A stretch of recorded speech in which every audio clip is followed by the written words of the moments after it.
तो कल बहुत ही बड़ा दिन था। अगर हम फुटबॉल के लिहाज से बात करें तो तीन बहुत ही बड़े मैच थे जहां पर दो बहुत ही खतरनाक टीमों का मुकाबला हुआ आपस में।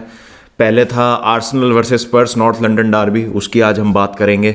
फिर एल क्लासिको देखा हमने, सुपर कोपा डे स्पानिया का, और बार्सिलोना की बहुत ही शानदार जीत वहां पर। और तीसरा जो बहुत ही बड़ा मैच था जिसमें दो बराबरी की टीम आपस में खेल रही थी, वो था चेल्सी और क्रिस्टल पैलेस, जिसमें चेल्सी ने भी जीत दर्ज कर ली है फाइनली। और बहुत मजा आया कल चेल्सी की वो परफॉर्मेंस देख के। तो इन तीनों मैचेस पे हम थोड़ा टच अप ऑन करेंगे, लेकिन वीडियो में आगे बढ़ने से पहले this video is brought you by the one football app. One football app is my go to destination whenever I need to keep track of anything related to football. तो जैसा हमने बात की, जब वीकेंड होता है और इतने सारे मैचेस साइमल्टेनियसली चल रहे होते हैं तो आपको थोड़ी सी दिक्कत तो होती है देखने में कि भाई क्या चल रहा है क्या नहीं चल रहा है। तो वन फुटबॉल उस सब में आपकी मदद करता है।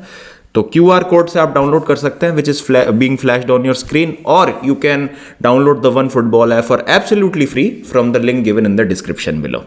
चलिए गाइस, तो बात करते हैं सबसे पहले नॉर्थ लंदन डार्बी की। और उससे पहले मैं बात करूंगा ये जो तीन क्लब्स हैं जिनकी मैंने बात करी, आर्सेनल, बार्सिलोना और चेल्सी, जो कल अपने तीनों मैच जीते हैं, ये बहुत सेंस में सिमिलर हैं अभी अपनी स्थिति को लेके, लेकिन काफ़ी अलग इनकी चैलेंजेस चल रही हैं। जैसे तीनों ही क्लब्स अगर आप देखें तो एक नया चैप्टर जो है वो स्टार्ट हो रहा है तीनों की हिस्ट्री में इस समय। जैसे हम बारसा की बात करें तो पोस्ट मैसी एरा, जैसे हम बात करते हैं कि मैसी के जाने के बाद बार्सिलोना किस तरीके से शेपअप करेगी, किस तरीके की फुटबॉल खेलेगी, उनका फ्यूचर क्या होगा, तो उस डायरेक्शन में बार्सिलोना बढ़ रही है। फिर आर्सेनल एक प्रॉपर, उन्होंने आर्सन वेंगर के बाद रीबिल्ड किया है, आर्टेटा को टाइम दिया है, जो ट्रस्ट द प्रोसेस वाला हम एक नारा लगाते हैं बार बार, उसका हमको देखने को मिल रहा है रिजल्ट कि किस तरीके से आर्सेनल कितनी बेहतरीन फुटबॉल खेल रही है और टाइटल रेस में बहुत ही ज़्यादा बेहतरीन तरीके से आगे बढ़ रही है। और चेल्सी की अगर हम बात करें तो फिर से नई ओनरशिप, नया सब कुछ, नए मैनेजर, एक ओवरहॉल हो रहा है स्क्वाड का, पूरा स्ट्रगल कर रही है ऑन द फील्ड रिजल्ट्स को लेके, और उस सब में भी टाइम लग रहा है। एक कल्चर नया आ रहा है, प्रोसेसेस सेट हो रही हैं, सारी चीज़ें जो हैं वो धीरे धीरे ठीक हो रही हैं। तो काफ़ी मतलब सिमिलैरिटीज़ हैं, येट चैलेंजेस और एम्बिशंस और एस्पिरेशंस तीनों क्लब्स के अलग अलग। तो बहुत एक फैसिनेटिंग सी ये स्टोरी बनती हुई इस सीज़न में। बात करते हैं पहले नॉर्थ लंदन डार्बी की। क्या तो गेम खेला है आर्सेनल ने, और फर्स्ट हाफ मैंने पूरा देखा और मैं समझ गया कि सेकेंड हाफ देखने की ज़रूरत है नहीं इस मैच की, क्योंकि कुछ भी हमको स्पर्स से दिखा नहीं। बस एक अपॉर्चुनिटी थी जो हैरी केन ने नियर पोस्ट पे, जब हॉयबियर ने क्रॉस डाला था और हैरी केन ने सेव एक ड्रॉ कर लिया रैम्सडेल से, बट उसके अलावा मुझे याद नहीं कि स्पर्स ने और कुछ किया हो। और एक मुझे याद है, towards the end of first half एक स्टैट ये आया था कि touches in opposition box Arsenal के थे 19 टचेस और स्पर्स का था 1। तो उससे पता चलता है किस लेवल का डोमिनेशन था। हाँ, स्पर्स ने अपने लिए मुश्किलें खुद बहुत ज़्यादा बढ़ा ली और ह्यूगो लॉरिस बेहतर कर सकते थे मेरे हिसाब से दोनों ही गोल्स में। ओडेगार्ड का शॉट बहुत अच्छा था, आई मस्ट एडमिट। ओडेगार्ड ने जिस तरीके से, जिस पावर से और जो प्लेस किया है बॉल को बॉटम कॉर्नर में, काबिल तारीफ है। लेकिन पहला गोल, कम ऑन यार, ह्यूगो लॉरिस से आप एक्सपेक्ट करते हैं कि वो उसको सेव करेंगे, और सेव क्या, उनको बस पैरी करना था बॉल को, लेकिन कुछ इस तरीके से उन्होंने मैसअप कर दिया उसको कि उनसे लग के वो गोल में चली गई। लेकिन taking nothing away from Arsenal, ऐसा नहीं है कि अगर वो गोल नहीं किया होता तो आर्सेनल तब भी स्ट्रगल करती लीड लेने में। नहीं, आर्सेनल बेहतरीन तरीके से खेल रही है। और अब जो है मैनेजर को, फैंस को, जितने भी लोग इन्वॉल्व हैं क्लब में, उनको समझ आ जाना चाहिए कि साइनिंग्स अब डिमांड कीजिए आप ओनर से और जो भी बैठी है हायरार्की, क्योंकि यहाँ पर अगर आपने स्ट्रेंथन कर लिया एक दो जगह तो प्रॉपर चांस बन रहा है यहाँ पर टाइटल का। और इतनी बेहतरीन फुटबॉल आर्सेनल खेल रही है, स्ट्रक्चर बहुत अच्छा है, पूरी जो टीम है उसका ऑर्गेनाइजेशन और मतलब बहुत ही बेहतरीन है, और जो गेम प्लान है आर्टेटा का बहुत ही बेहतरीन तरीके से एग्जीक्यूट किया जा रहा है। और अगर हम देखें मार्टिनेली और साका, ये बहुत ही एक लीथल डुओ बन रहा है। वाइड प्लेयर्स जो हम जिनकी बात करते हैं कि जो एक हम कहते हैं फ्रंट लाइन जो बहुत ज़्यादा परेशान करती है, most feared front line in European football, तो यहाँ पर एक है, makings of a good team are there. लेकिन अगेन, जैसा हम हमेशा क्वेश्चन करते थे आर्सेनल और आर्टेटा को, कंसिस्टेंसी, क्या कंसिस्टेंसी अचीव कर सकती है टीम? ये टीम वो कर रही है और बेहतरीन तरीके से आगे बढ़ रही है। अगर हम एक बार पॉइंट्स टेबल पर नजर डाल लें तो कल स्पर्स के अगेंस्ट जो मैच जीता है आर्सेनल ने, उसके बाद लीड खासा बना लिया उन्होंने। मैन सिटी के ऊपर 8 पॉइंट की जो लीड है अभी भी उनकी बरकरार है। तो 8 पॉइंट की लीड, आधा सीजन हो जाएगा, एक मैच और होता है और फिर आधा सीजन हो जाएगा। तो एक अच्छा कुशन लेके आप आगे जा रहे हैं। और यहाँ पर दिक्कत बस यही है कि 15 दिन रहते हैं ट्रांसफर विंडो में, और उसमें आपने कुछ ऐसा साइन किया नहीं, कुछ ऐसा आपने मेजर एडिशन किया नहीं। तो मेरे हिसाब से अगर एक स्ट्राइकर और आ जाए आर्सेनल में, एक डिसेंट स्ट्राइकर आ जाए, तो बहुत अच्छी ये टीम और आगे बढ़ सकती है। एक मिडफील्डर की रिक्वायरमेंट और है, और मेरे हिसाब से एक डिफेंसिव बैकअप और हो जाए तो बढ़िया। मतलब एक आप स्ट्राइकर साइन कर लीजिए, एक आप मिडफील्डर साइन कर लीजिए, और एक आप डिफेंस में साइन कर लीजिए। स्ट्राइकर नहीं तो फिर आप एक मार्टिनेली का बैकअप, जैसे आप मुद्रिक साइन कर रहे थे, तो एक विंगर या एक प्लेयर ऐसा जिसको आप यूटिलिटी की तरह यूज कर सके across front line, may be not striker out and out necessarily, but ऐसा प्लेयर जो साका या मार्टिनेली की एब्सेंस में वाइड एरियाज में भी खेल पाए, तो वो करने की जरूरत है आर्सेनल को इन माय ओपिनियन। और एज अ राइवल फैन देखिए, आर्सेनल ऑब्वियसली मतलब कभी अच्छा नहीं लगेगा एक चेल्सी फैन को कि आर्सेनल जीतेगी, लेकिन यहाँ पर अच्छा लग रहा है ये देख के कि हमें एज चेल्सी फैंस एनकरेजमेंट मिलती है कि अगर हम मैनेजर को टाइम दें और उनके प्रोसेसेस पे भरोसा करें तो चीज़ें अच्छी हो सकती है। और स्पेशली उन प्लेयर्स को खिलाएं। आपने डेडवुड सारा निकाल लिया है, स्क्वाड आपका सड़ा हुआ था बिल्कुल, आपने उसको ठीक कर लिया है। आप वो प्लेयर लेके आ गए जो इस टीम के लिए खेलना चाहते हैं, इस क्लब के लिए खेलना चाहते हैं, और आपको उसके रिजल्ट्स दिख रहे हैं क्योंकि वो प्लेयर रिसेप्टिव है, वो प्लेयर्स बहुत ज़्यादा रिसेप्टिव है कि आप क्या करना चाह रहे हैं उसके लिए। तो बेहतरीन विक्ट्री मेरे हिसाब से, और यहाँ पर टाइटल चार्ज जो है is well and truly on for Arsenal. बहुत ही बेहतरीन परफॉर्मेंस।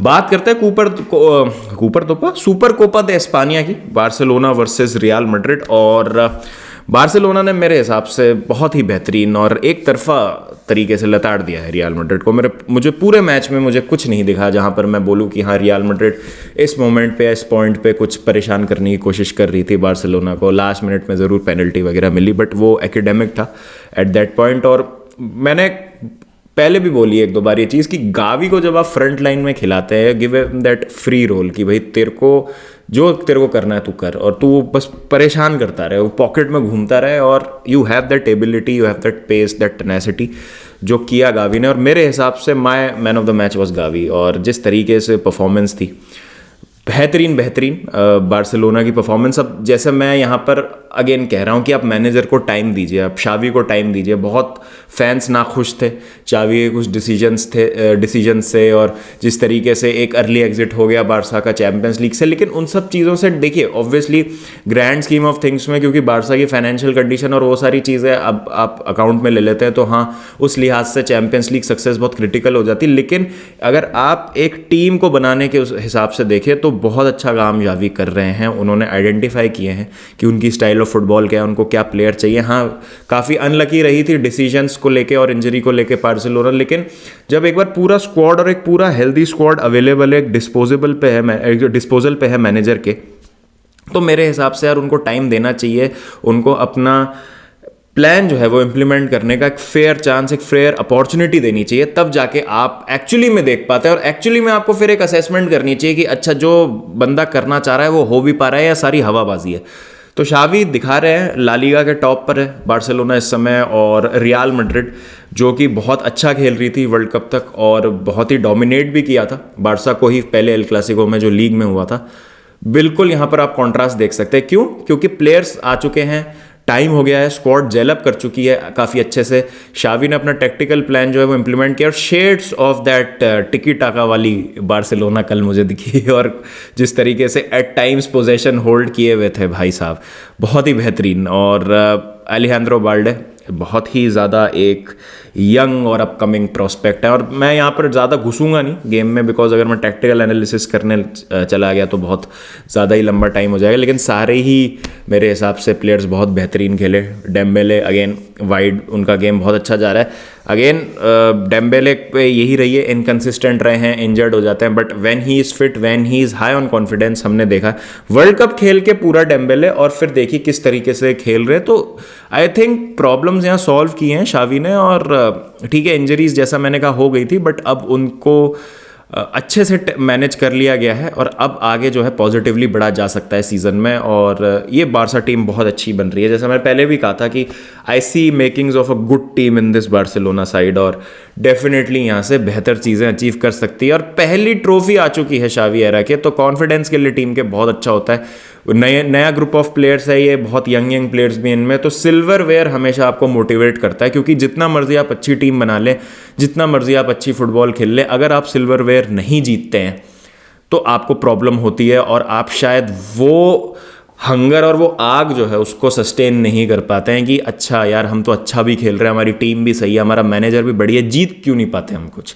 क्योंकि मतलब मैं यहाँ बैंटर नहीं कर रहा हूँ, बट आप स्पर्स को देखिए, स्पर्स ने बहुत अच्छी टीम बना ली थी पोचेटिनो के अंडर, जब वो सेकंड आ रहे थे कंसिस्टेंटली प्रीमियर लीग में और चैंपियंस लीग का फाइनल भी खेले थे वो। बट सिल्वरवेयर जब तक नहीं मिलता तो प्लेयर्स भी थोड़ा क्या मेंटली फटीग्ड हो जाते हैं, और आपको अपने एफर्ट्स के लिए रिवॉर्ड चाहिए ही होता है, वो किसी भी फॉर्म में हो सकता है। Same goes for football players. तो सिल्वरवेयर किसी भी तरीके का हो बहुत इंपॉर्टेंट होता है मेरी राय में। यहाँ पे लोग बोलेंगे कि सुपर कोपा इतनी कोई बड़ी ट्रॉफी नहीं होती, क्यों नहीं होती, बिल्कुल होती है यार। किसी भी तरीके का आपको एनकरेजमेंट मिलता है ना, उसको आपको पॉजिटिवली लेके और आगे आपको क्या करना है बड़ा, उसकी तरफ आपको नजर बनानी चाहिए। तो अगर आप बार्सिलोना फैन है तो भाई आप एंजॉय कीजिए इस विक्ट्री को, क्योंकि सिल्वरवेयर जो है मायने रखता है, ये आपकी ट्रॉफी कैबिनेट में ट्रॉफी लिस्ट में काउंट होगा।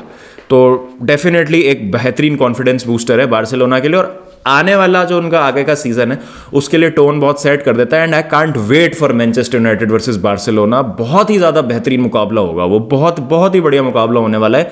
दोनों बहुत ही बेहतरीन फुटबॉल खेल रही हैं टीम्स, और वेरी हार्ड टू पिक कि अभी किस तरफ वो टाया जा सकता है। और जैसे जैसे वो नज़दीक आ रहा है मुझे बहुत एक्साइटमेंट हो रही है। एज अ न्यूट्रल मैं उस मैच के लिए बहुत ज़्यादा एक्साइटेड हूँ। तो देखते हैं आगे जाके क्या होता है। अब बात करते हैं चेल्सी की, और चेल्सी फाइनली मैच जीत गई है एक, और बेहतरीन परफॉर्मेंस रही। और जैसा कल भी मैंने अपने वॉच अलॉन्ग के बाद कहा था कि मुझे एक हंगर और एक इंटेंट दिखा प्लेयर्स में। हाँ, बहुत प्रिटी परफॉर्मेंस नहीं था, मैं कहूँ एकदम फ्लॉलेस परफॉर्मेंस था और वन साइडेड था, लेकिन एक इंटेंट हमको दिखा। बॉक्स में बहुत ज़्यादा चेल्सी क्रिएट करने की कोशिश कर रही थी, और एक अर्जेंसी दिखी, हड़बड़ी सी दिखी, जो कि अच्छा था देखने के लिए। और सिर्फ साइडवेज पासिंग नहीं चल रही थी, वर्टिकलिटी दिखी हमको गेम में। गैलेगर बहुत बिजी थे। हकीम जिएच मेरे हिसाब से one of the contenders for man of the match, क्योंकि एक मैन ऑफ द मैच चुनना मुश्किल है। मेरे जो 3-4 कंटेंडर्स होंगे, थियागो सिल्वा, केपा, गैलेगर और हकीम जिएच, ये मेरे 3-4 कंटेंडर्स होंगे मैन ऑफ द मैच के। जॉर्जिनियो ऑब्वियसली मैं देख रहा हूँ स्क्रूटनी में हैं काफ़ी, लेकिन कल मेरे हिसाब से उनका ठीक गेम रहा था। 6 बार उन्होंने जो लॉन्ग बॉल्स थी वो कंप्लीट करी, और 13 में से 8 डूल्स उन्होंने जीते। ऑब्वियसली अब यहाँ क्या होता है, जो आपका डीप लाइंग डिफेंसिव मिडफील्डर है, प्ले मेकर है, वो अगर अपनी डूल हार जाता है तो आप इंस्टेंटली अंडर प्रेशर आ जाते हैं। लेकिन कल मुझे लगा कि चेल्सी और ग्रैम पॉटर बहुत एडवेंचरस थे। चुक्वोमेका को खिलाया, मेरे हिसाब से चुकुमुकू का परफॉर्मेंस बहुत अच्छा था।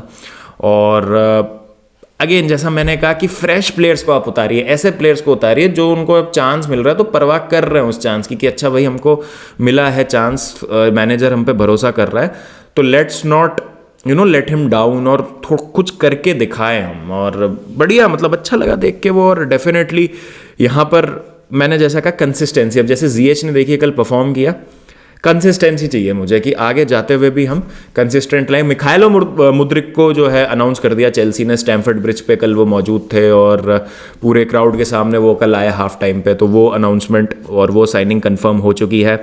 काय हैवर्ट्स गोल आपने स्कोर किया, ठीक है, अच्छी बात है, लेकिन थोड़ा सा यार और क्लिनिकल होने की ज़रूरत है। चेल्सी अगेन जो लास्ट के 6-7 मिनट थे बहुत नर्वी थे। क्यों थे? क्योंकि आपने गेम किल नहीं किया। आप आराम से 2-3 गोल स्कोर करके गेम किल कर सकते थे।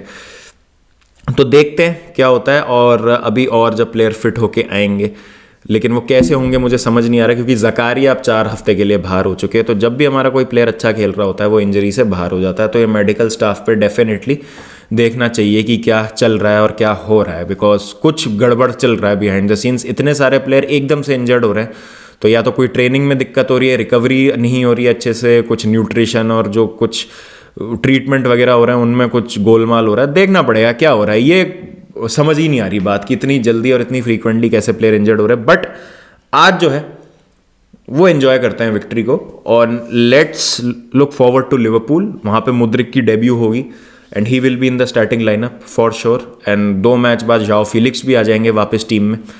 तो देखते हैं क्या होता है। टीम तो देखिए हो सकती है अच्छी। अब देखिए कितना कॉन्फिडेंस आ जाता है एक विन के साथ ही, इसलिए मैंने कहा कुछ गेम्स जीतना ज़रूरी होता है। अब मैं ये नहीं बोल रहा हूँ कि हाँ ये विन किक स्टार्ट कर देगी और सब कुछ मैजिकली ठीक हो जाएगा, नहीं, ऐसा नहीं है। कंसिस्टेंसी चाहिए, कुछ एरियाज़ को अभी भी एड्रेस करना है, स्पेशली ट्रांसफर मार्केट में एक मिडफील्डर और राइट बैक का आना बहुत ज़्यादा ज़रूरी है अभी भी। हाँ, मुद्रिक आप लेके आ गए हो, बहुत अच्छी बात है, लेकिन still there are some issues which need to be address. तो देखते हैं क्या होता है। आपकी क्या राय है तीनों मैचेस में? Please do let me know in the comment section. Do you think Arsenal will win the Premier League, और बार्सिलोना का आपको क्या लगता है आगे सीजन कैसे जाएगा? And what do you think about Chelsea and Mudryk? क्या मुद्रिक का इफेक्ट था ये, स्टैंड्स में बैठे थे जब हम जीत गए? पता नहीं क्या था, लेकिन जो भी था बहुत मज़ा आया देख के, और बात करते हैं इसकी डिटेल में और देखते हैं आगे क्या होता है। चलिए फिर मिलते हैं, जल्दी आपसे मुलाकात करेंगे। जब तक ध्यान रखें अपना, एंजॉय करें अपनी टीम की विक्ट्री को, और take care, bye bye, don't forget to keep the blue flag flying.